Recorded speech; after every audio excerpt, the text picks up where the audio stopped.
Pardon the interruption. I need Hannah Thomas for dismissal, please.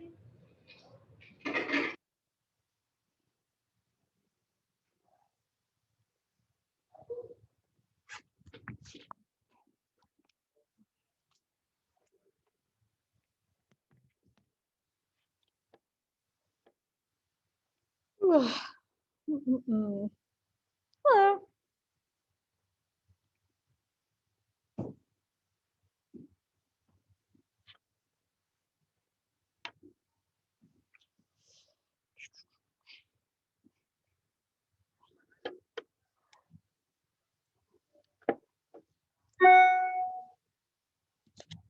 What are you sending me? Hello, hello, hello, hello, hello.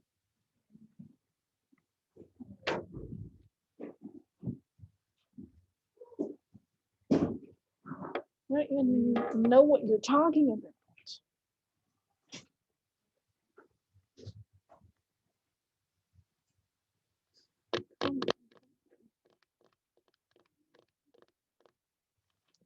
E-learning. See, says it right beside it. Why? It's just scheduled. No, that's next Monday. Yeah. Nearly, I feel like so many weeks we have like either an e-learning day or teacher work day or early release, some sort of thing. Ooh. Hello. I look super mad? Yeah. When? Like I walked by it. I don't know. Maybe I was glaring at an annoying email or something.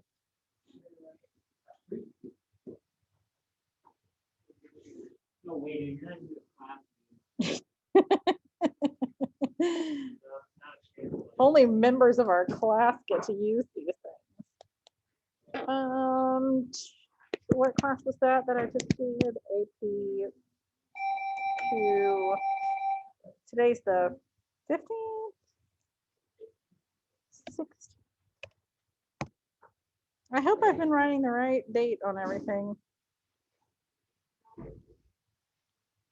I have, I just forgot. I never know what day it is. Tuesday. Yes, but date-wise, I rarely know.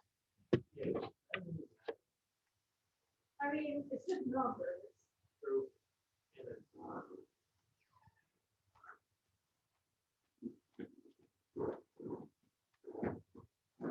Would anyone like the salted caramel cookie brownie? Yes.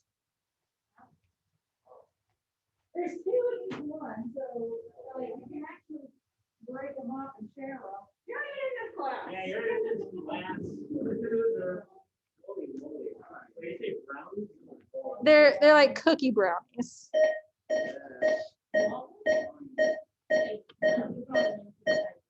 They're brownies with a caramel in them and cookies on top and caramel drizzle and sea salt. You made these?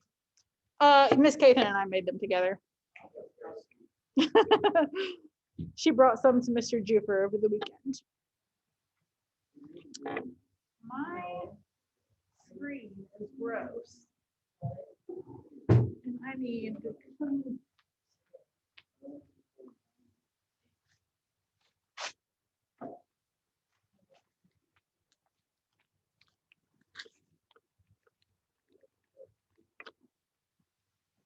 better.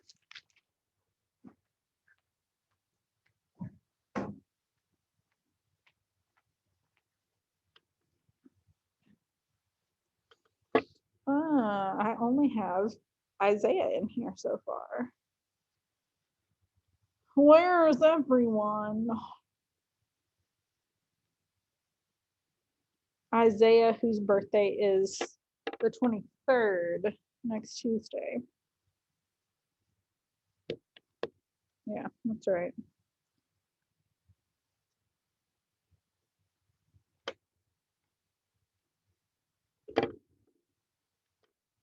Hi, Isaiah. Oh, you can't hear me yet. Just kidding. Hi, Isaiah. Hi. How's it going? Doing good. Good. Here comes Kenzie. Hey, Kinsey. Hello. I think the only person we don't have is Kayla. I'll give her a minute or two. She wasn't in last period either. Oh, really? Yeah. Okay. Maybe she's just not gonna come today. Kayla, let me see. No, I don't have any notes from her about not being here. All right, Julius is here in person. Kayla's not here. Madison's here in person. Sarah's here in person. Kenzie's here virtually. And Isaiah, who's got a birthday next week, is virtual. Okay, cool. Okay. So I'm gonna plug this in for a second and then share my screen with you guys so that you can see what I'm looking at here. Or I'm gonna try to anyway.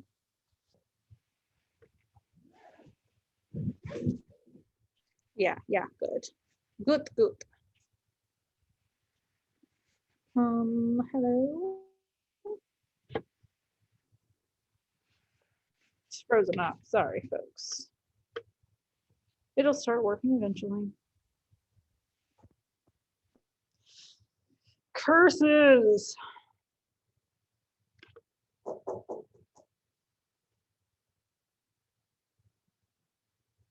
How weird. Okay, really? I hate this. Okay, I'm gonna try to shoot.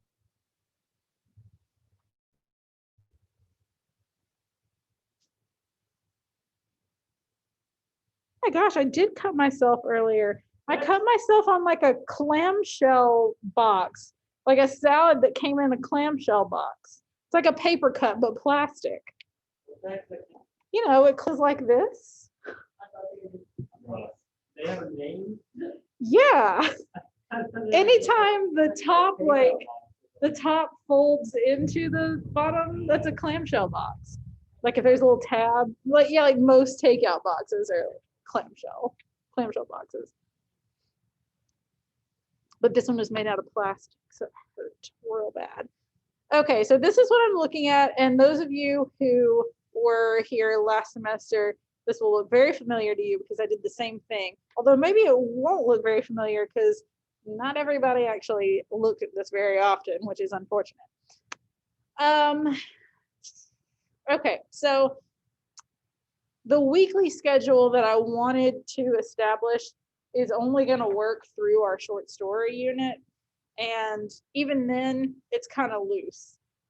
What I would love to do is read on Mondays, do the supplementary lecture stuff on Tuesdays, give you the prompt on Wednesdays, have a real discussion on Thursdays, and do your reading quiz on Friday.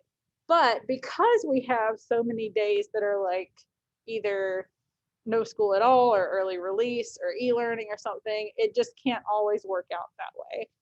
The good thing about this calendar is that while it's somewhat subject to change, it tells you everything that we're going to be doing for the whole semester and when all of your due dates are for different things. So when we have a prompt or a reading quiz, I really want to just give you the class time to do that.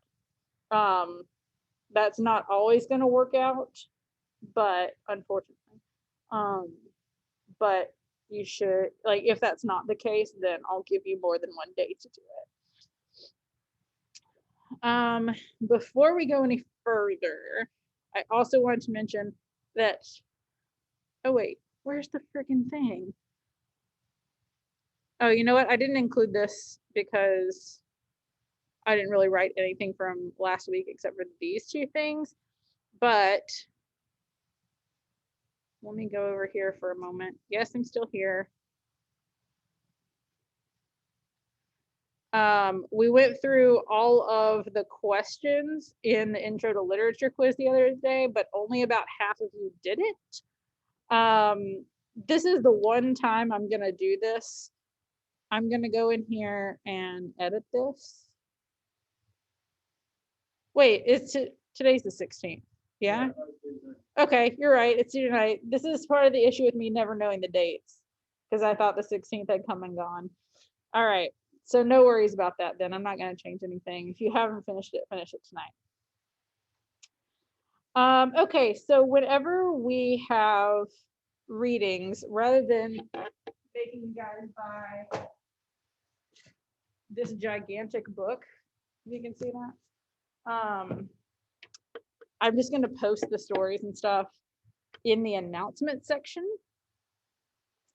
And you can see here, I think I have more announcements than you do.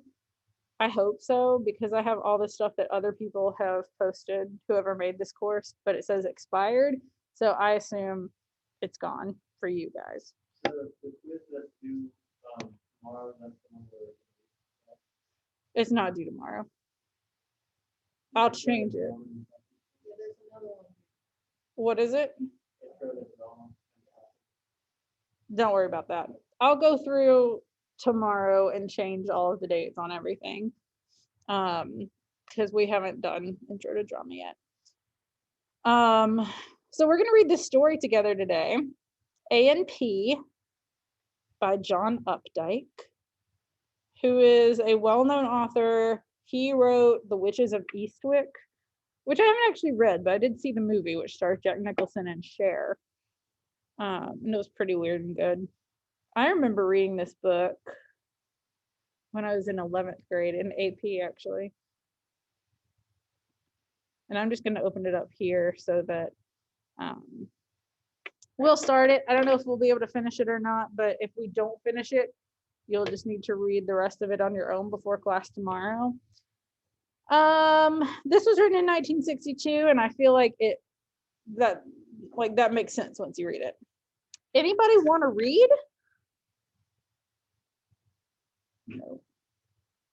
No. I feel like I've been reading all day today. All right. Can you read? Are you asking seriously if you can read? You can read if you want.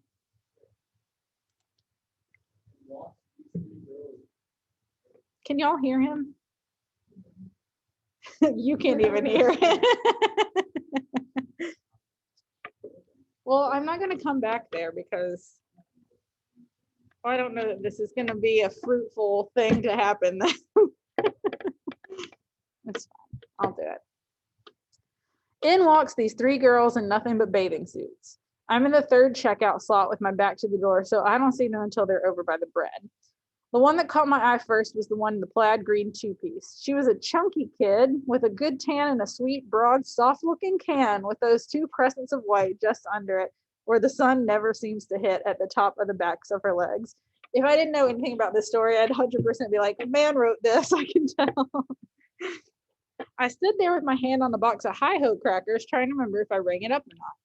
I ring it up again, and the customer starts giving me hell. She's one of these cash register watchers, a witch about 50 with rouge on her cheekbones and no eyebrows. And I know it made her day to trip me up. She'd been watching cash registers for 40 years and probably never seen a mistake before. By the time I got her feather smooth and her goodies into a bag, she gave me a little snort in passing. If she'd been born at the right time, they would have burned her over in Salem. By the time I get her on her way back, the girls had circled around the bread and were coming back without a push cart back my way along the counters in the aisle between the checkouts and the special bins. They didn't even have shoes on. There was this chunky one with the two-piece. It was bright green and the seams on the bra were still sharp and her belly was still pretty pale, so I guess she just got it, the suit. I know, right? Like, why are you commenting on her body this way? There was this one with one of those chubby berry faces, the lips all bunched together under her nose, this one, and a tall one with black hair that hadn't quite frizzed right, and one of these sunburns right across under the eyes and a chin that was too long. You know, the kind of girl other girls think is very striking and attractive, but never quite makes it, as they very well know, which is why they like her so much. And then the third one that wasn't quite so tall. She was the queen. She kind of led them, the other two peeking around and making their shoulders round. She didn't look around, not this queen. She just walked straight on slowly on these long white prima donna legs. She came down a little hard on her heels as if she didn't walk in her bare feet that much. Putting down her heels, and then letting the weight move along to her toes as if she was testing the floor with every step, putting a little deliberate extra action into it. You never know for sure how girls' minds work. Do you really think it's a mind in there or just a little buzz like a bee in a glass jar? But she got the idea. She talked the other two into coming here with her, and now she was showing them how to do it. Walk slow and hold yourself straight. I hate this narrator. She had on kind of a dirty pink, beige maybe, I don't know, bathing suit with a little nubble all over it. And what got me, the straps were down. They were off her shoulders, looped loose around the cool tops of her arms. And I guess as a result, the suit had slipped a little on her. So all around the top of the cloth, there was this shining rim. If it hadn't been there, you wouldn't have known there could have been anything wider than those shoulders. With the straps pushed off, there was nothing between the top of the suit and the top of her head, except just her. This clean, bare plane of the top of her chest down from her shoulder bones, like a dented sheet of metal tilted in the light. I mean, it was more than pretty. Why does he have to describe, like, he just said there's 3 girls. I know. What I kind of like about it is that it's so detailed, and it doesn't even sound like very flattering, to be honest. But then he's like, it was more than pretty. Like, it didn't sound flattering, to be honest, but she had sort of oaky hair that the sun and salt had bleached, done up in a bun that was unraveling, and kind of a prim face. Walking into the A&P with your straps down, I suppose it's the only kind of face you can have. She held her head so high, her neck coming out of those white shoulders looked kind of stretched, but I didn't mind. The longer her neck was, the more of her there was. All right. She must have felt in the corner of her eye, me and over my shoulder, Stokesy in the second slot watching, but she didn't tip. Not this queen. She kept her eyes moving across the racks and stopped and turned so slow it made my stomach rub the inside of my apron and buzzed to the other two, who kind of huddled against her for relief.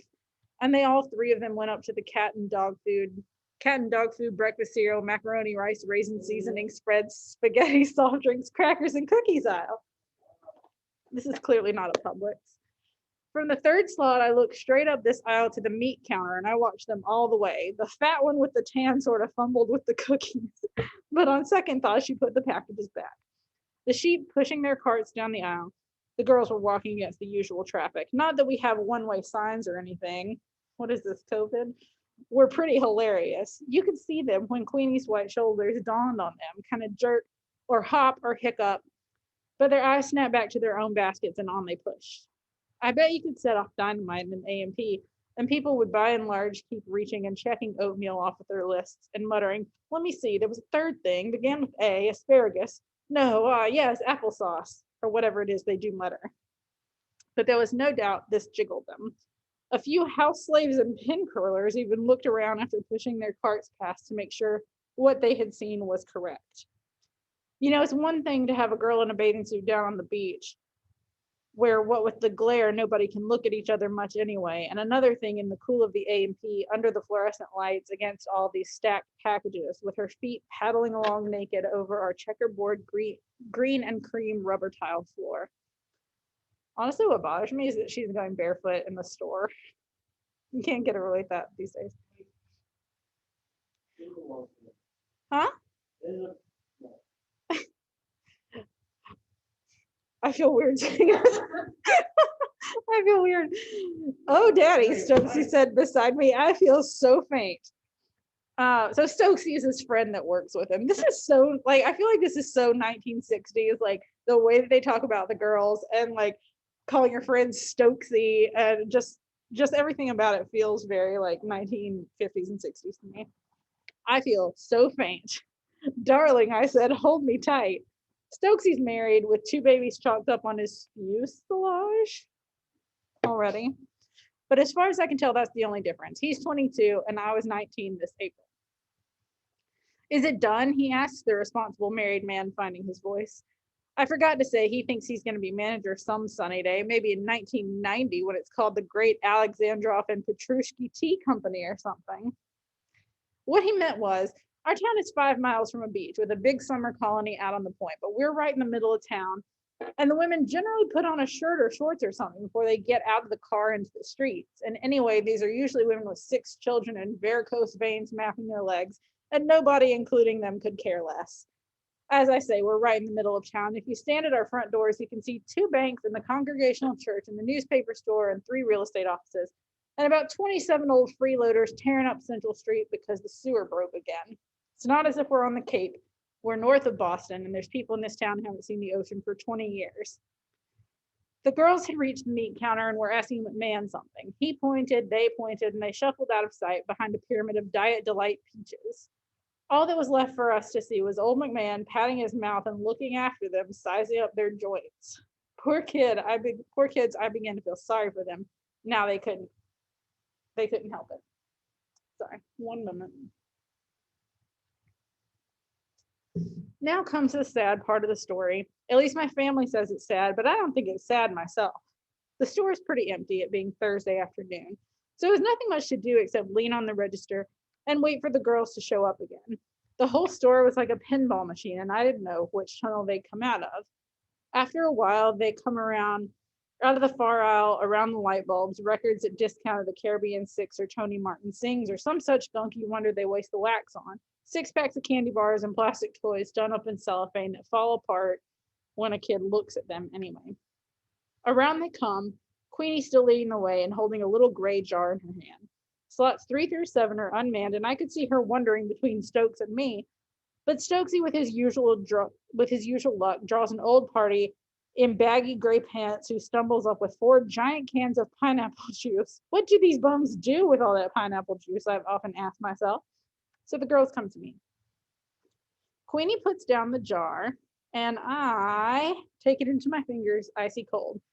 Kingfish fancy herring snacks and pure sour cream, 49 cents. I'm going to throw up.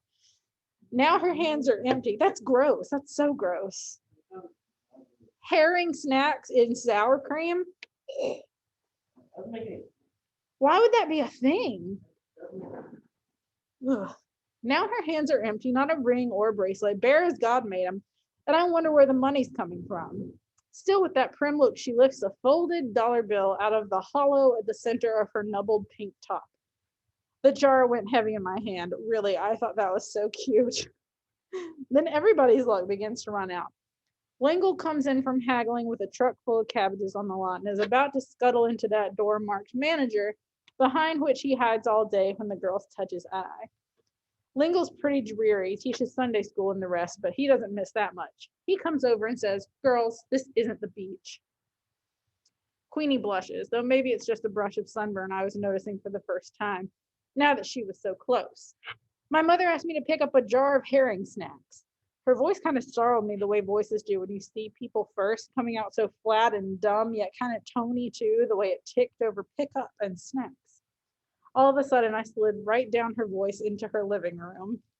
Her father and the other men were standing around in ice cream coats and bow ties, and the women were in sandals picking up herring snacks off toothpicks off a big plate, and they were all holding drinks the color of water with olives and sprigs of mint in them.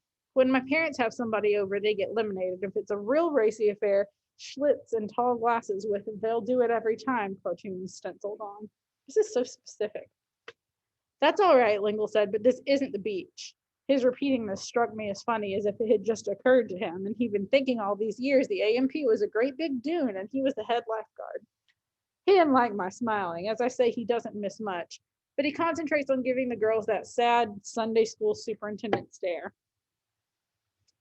Queenie's blush is no sunburn now, and the plump one in plaid that I liked better from the back pipes up. "We weren't doing any shopping. We just came in for the one thing." "That makes no difference," Lingle tells her, and I could see from the way his eyes went that he hadn't noticed she was wearing a two-piece before. "We want you decently dressed when you come in here." "We are decent," Queenie says suddenly, her lower lip pushing, getting sore now that she remembers her place. A place from which the crowd that runs the AMP must look pretty crummy. Fancy herring snacks flashed in her very blue eyes. "Girls, I don't want to argue with you. After this, come in here with your shoulders covered. It's our policy." He turns his back. "That's policy for you. Policy is what the kingpins want. What the others want is juvenile delinquency." All this while, the customers had been showing up with their carts, but sheep, seeing the scene, they had all bunched up on Stokesy, who shook open a paper bag as gently as peeling a peach, not wanting to miss a word. I could feel in the silence everybody getting nervous, most of all Lingle, who asks me, Sammy, have you rung up this purchase? Oh, we finally got the name of the narrator. I thought and said no, but it wasn't about that I was thinking. I go through the punches, 4, 9, gross tot. It's more complicated than you think, and after you do it often enough, it begins to make a little song that you hear the words to, in my case. Hello, bing there, you gong happy people, splat. The splat being the drawer flying out. I uncreased the bill, tenderly as you may imagine, it just having come from between the 2 smoothest scoops of vanilla I had ever known were there, and passed a half and a penny into her narrow pink palm, and nestled the herrings in a bag and twisted its neck and handed over, all the time thinking. The girls, and who'd blame them, are in a hurry to get out, so I say I quit to Lingle quick enough for them to hear, hoping they'll stop and watch me, their unsuspected hero. They keep right on going, into the electric eye. The door flies open and they flicker across the lot to their car. Queenie and Plaid and big tall Goonie. Not that his raw material she was so bad. Leaving me with Lingle and a kink in his eyebrow. Did you say something, Sammy? I said I quit.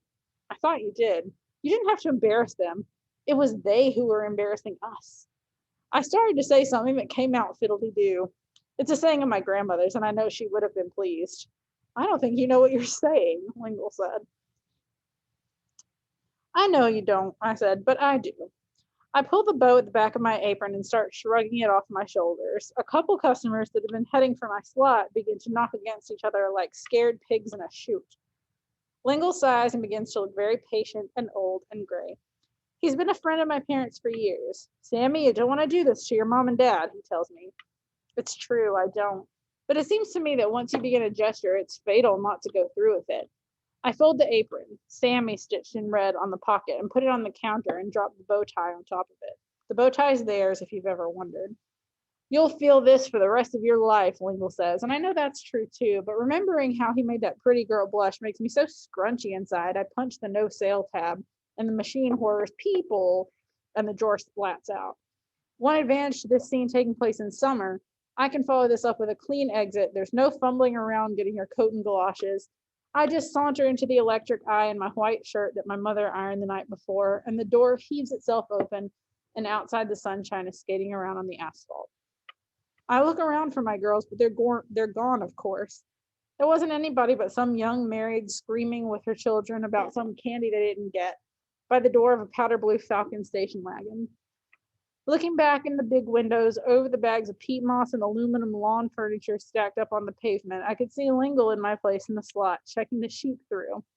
His face was dark gray and his back stiff, as if he'd just had an injection of iron, and my stomach kind of fell as I felt how hard the world was going to be to me hereafter. That's it. I don't know why there's this other, I mean, that's a fine story too, but it's just not one that we're reading.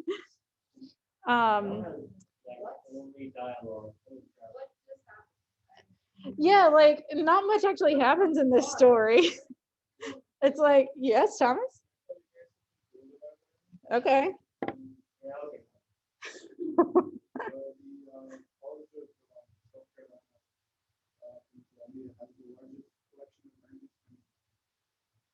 That's not surprising to me, actually. It's cool, but it's not surprising because when I was in grad school, I took a class entirely on F. Scott Fitzgerald.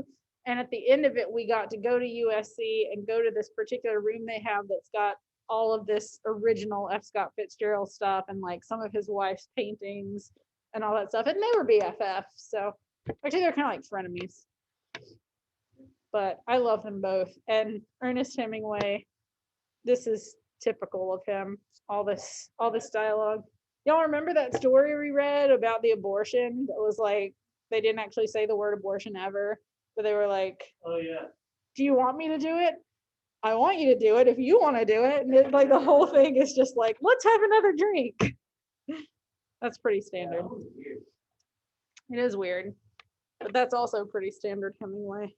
Just a lot of sitting in European cafes talking around things in all dialogue.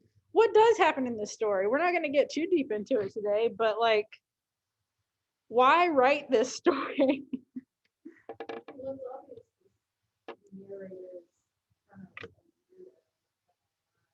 Yeah, like, and I like hate the way he describes them. I feel like it's very fitting for the character, and like you get a pretty good sense of the character, but it makes me uncomfortable to read it. But that is also why I'm kind of glad that Tom didn't read it.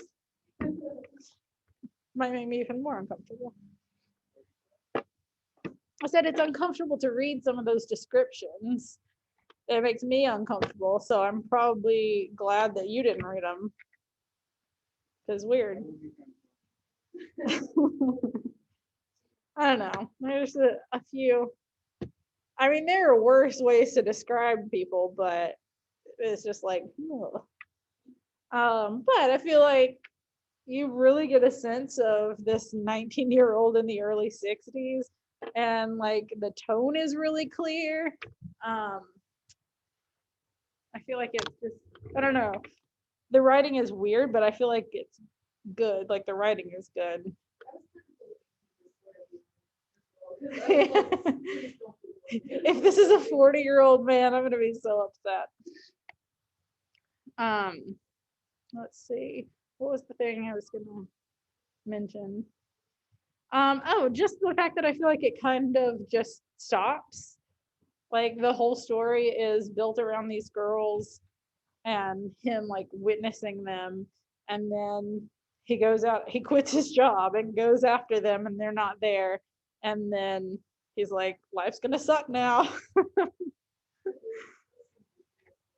It's very weird. What is the whole point? Well, we're going to talk about it more tomorrow with all the like supplementary stuff. But I think it's just kind of one of those like moment in time stories.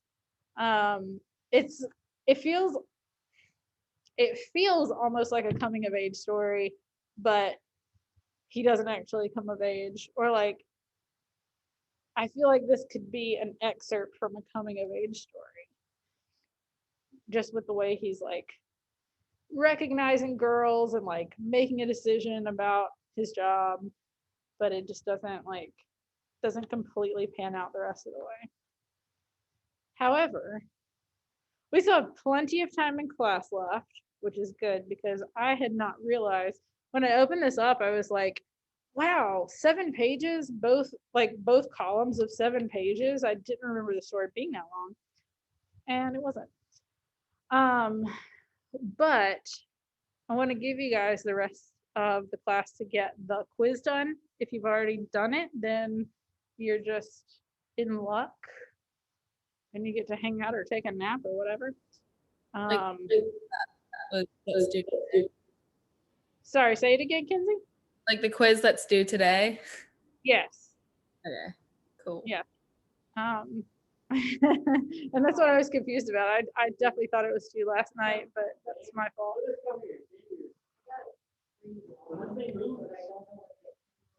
I can look. What are you freaking out about? This thing wasn't always so close. Perhaps the chair's been pushed back. Well, It's a lot more likely that the chair has moved than the bookcase. how did that fit? I heard that. All right, let me look at this quiz. My default speaker has changed to MStar Demo, but I'm not plugged into MStar Demo anymore. I don't know what I'm doing. Let's see. Oh, nope, nope, wrong thing. And this is another thing, Kinsey, on these quizzes. If you don't make 100, I'm perfectly willing to look at it and see what you missed and let you know. Sarah O'Connor.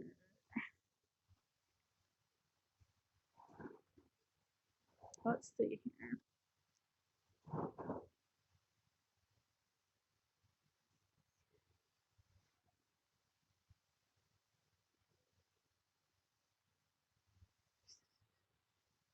Seven, 8, 10.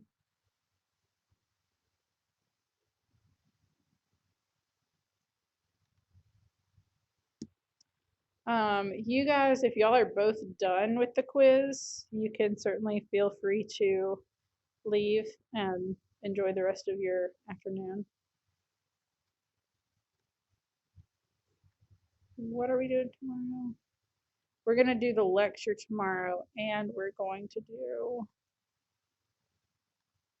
I'll open the reading quiz and the prompt. My voice is tired from reading all day. I've been reading literally all day. Might have to find like some audio books of some of these stories. Why is my camera not working? Isaiah, can you see me?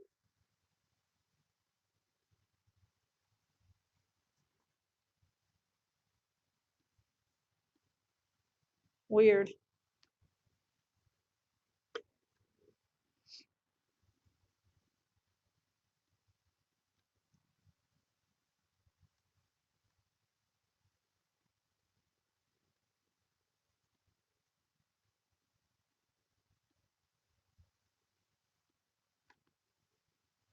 Ooh. Looking ahead at the stories we're going to read, and I'm very excited about them.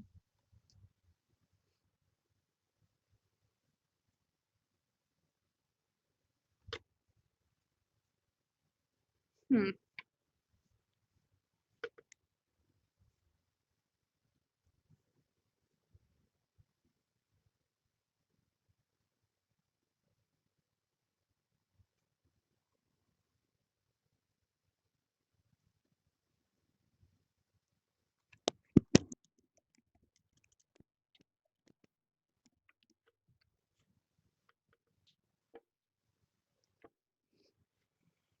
One that I have not read.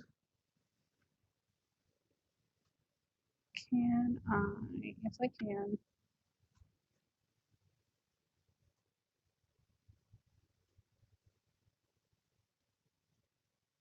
This is kind of a long story.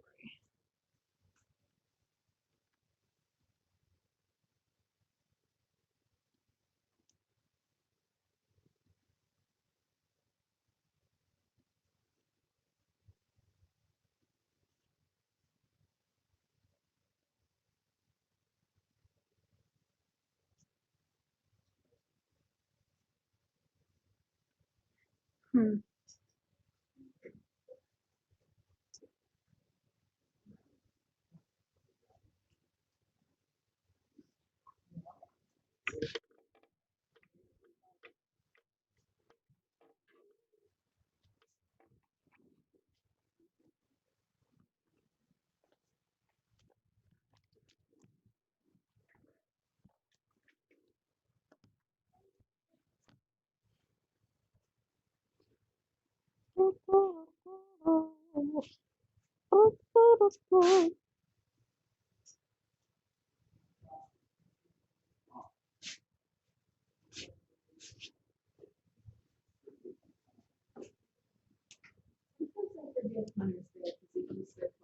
I know.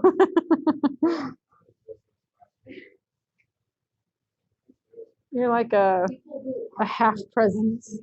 I'm not legally allowed to leave the building. I know. That's true. Why can't you be more like Hunter? Yeah. It's not like you're at anything. Rude and inaccurate. Maybe I'm not. Is there a problem with that? Sarah spoke more than anyone today. What? I think it's hard to do with you. Up top. I literally didn't hear what you said. Just muffled insults, basically.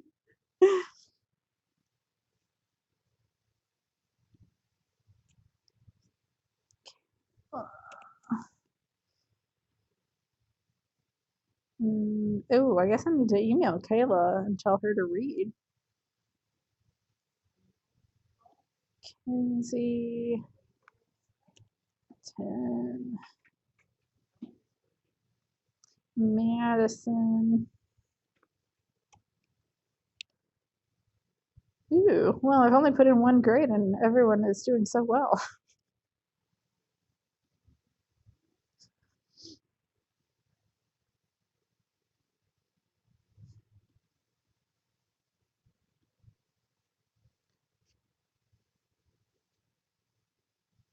Ooh. Oh.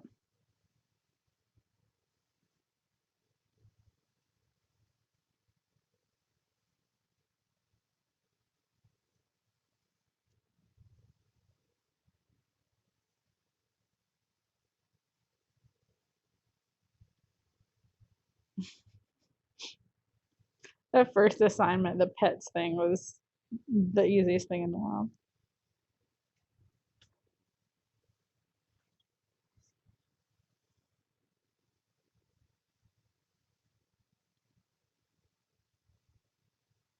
Interesting.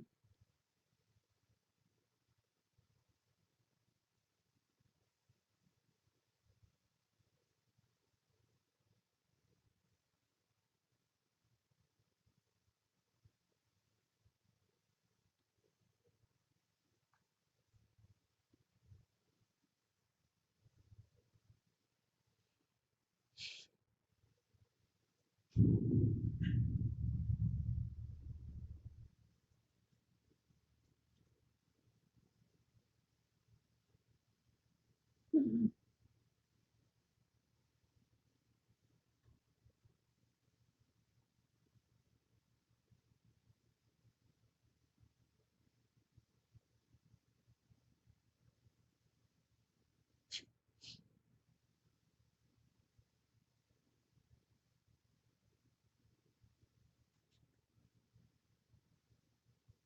What does that mean? Okay.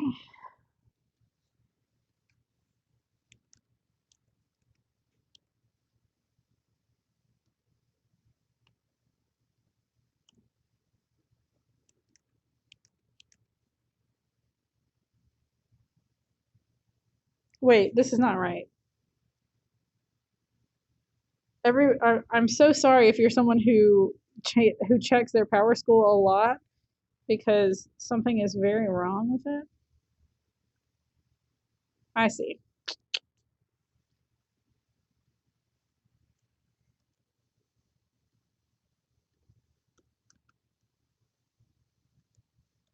Or I hope your parents aren't checking it and they're like, why does my kid suddenly have a 55?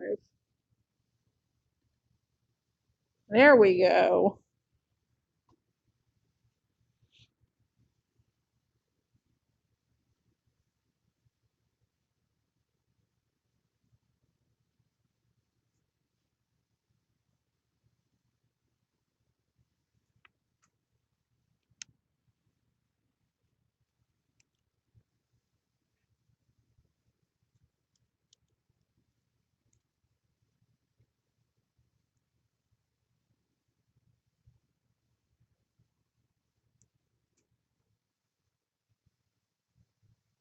Did you ever skip this recipe online? Yes, we did.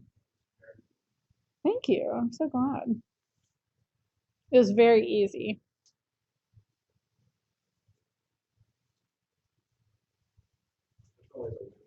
Always a win. No,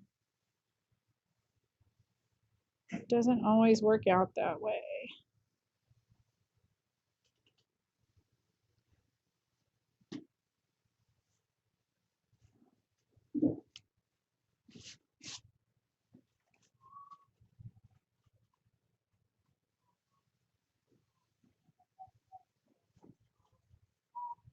Yeah, nice. Yeah, pretty good, nice, that's pretty good. Guys is so weird.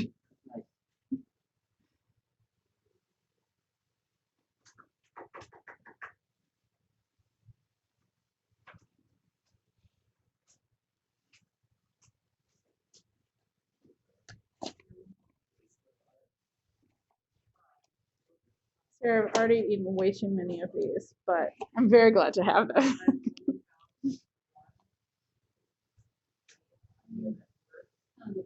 They're very, like, honestly, they're kind of like crack. They are. Did you put crack in There's them? so, there's so much butter. How can you go wrong?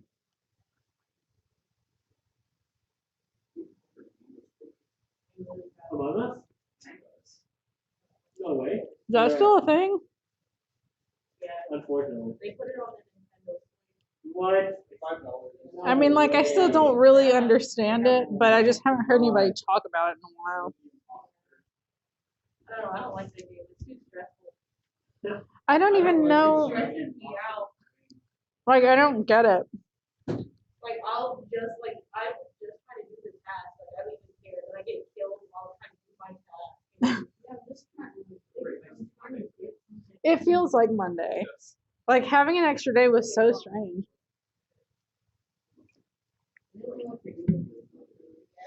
That being said, though, I feel that way too. And what I actually did was nothing, like nothing productive, nothing important. But I enjoyed that, and I feel like a 4-day work/school week would be just the greatest. I think that's the okay.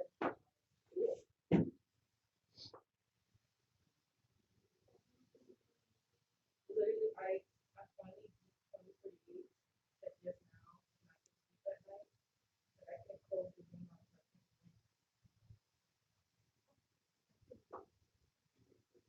I already did it. Right here. Only chocolate peppermint.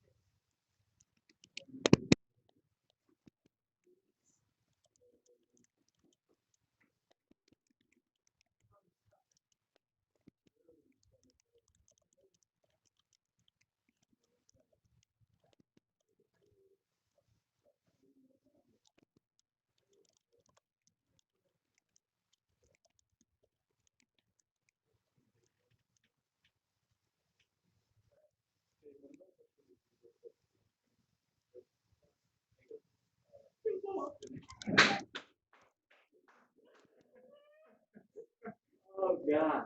Oh, ew.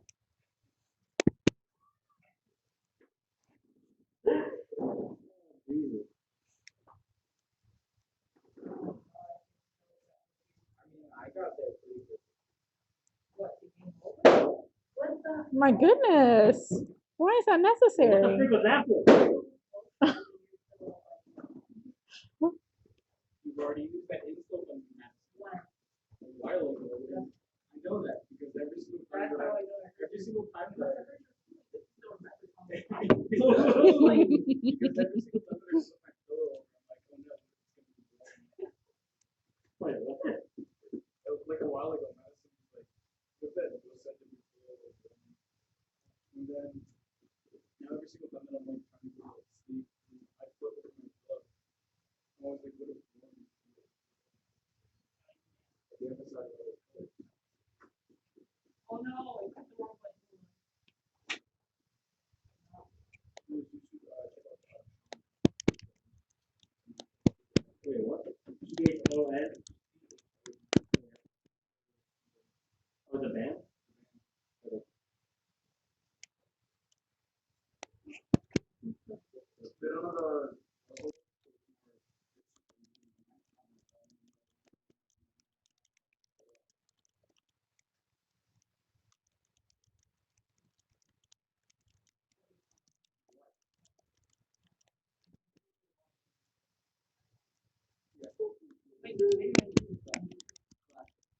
Gaslighting me like that. Should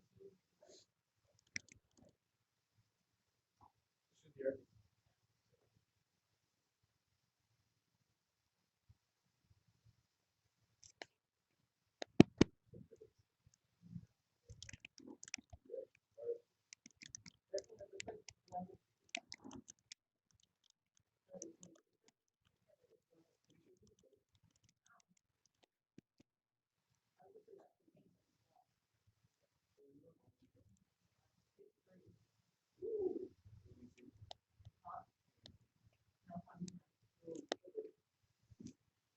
They like get a new level.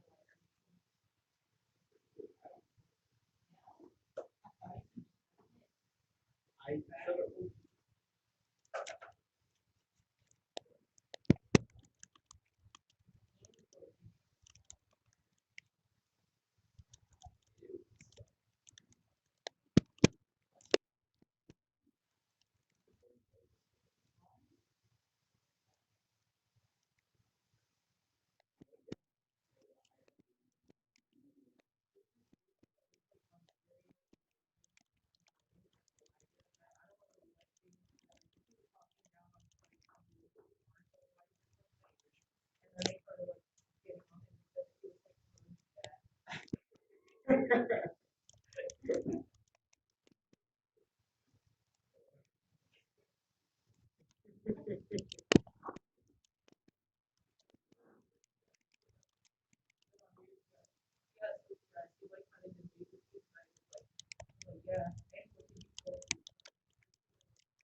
know.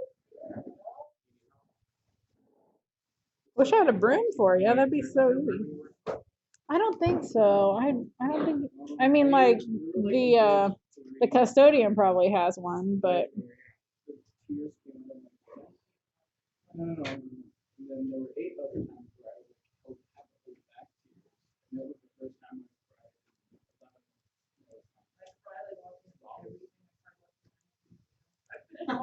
The midnight gospel. Night at the museum. Yeah, okay. With the cowboy in the Indian. No, when they were on the rooftop and they were turning the stone.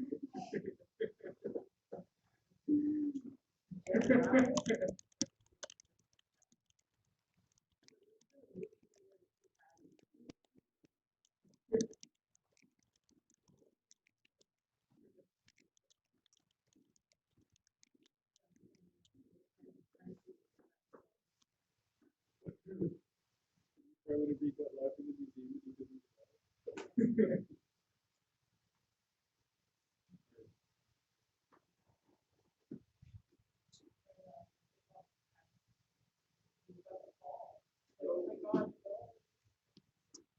I guess I should check this dismissal list. cried in movie Trolls whenever I even watched both.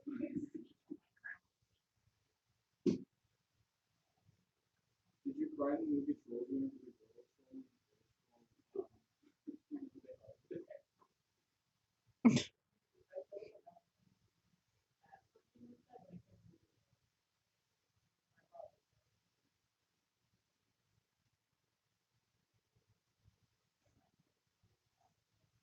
the point of watching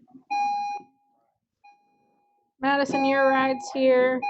Sarah, you're on both the car line and the driver's side, so. Oh well, it's totally fine.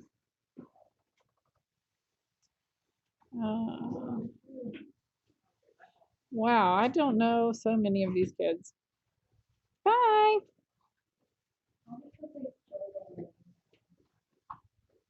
Also, like 1, 2, 3, 4, 5, 6, 7. They've put 7 kids on the same line. Like, are those 7 kids actually riding together? One of those kids isn't even here today. Oh, you're right. That's such a good point. See ya.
Hi. Gross. Like 6:30. Okay. Sounds good to me. Perfection.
shooting a video for that music video. Mhm. Brandon Corley, please report to the main office. He intensely put the most unflattering shots of Bryson. Oh my gosh, I can see it. I can come see it. He's not there looking for it. He's like, Bryson is so-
Layla Conyers, please report to the Carpenter line.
Liz Ponder, Jared Wolf, please report to the car rental line.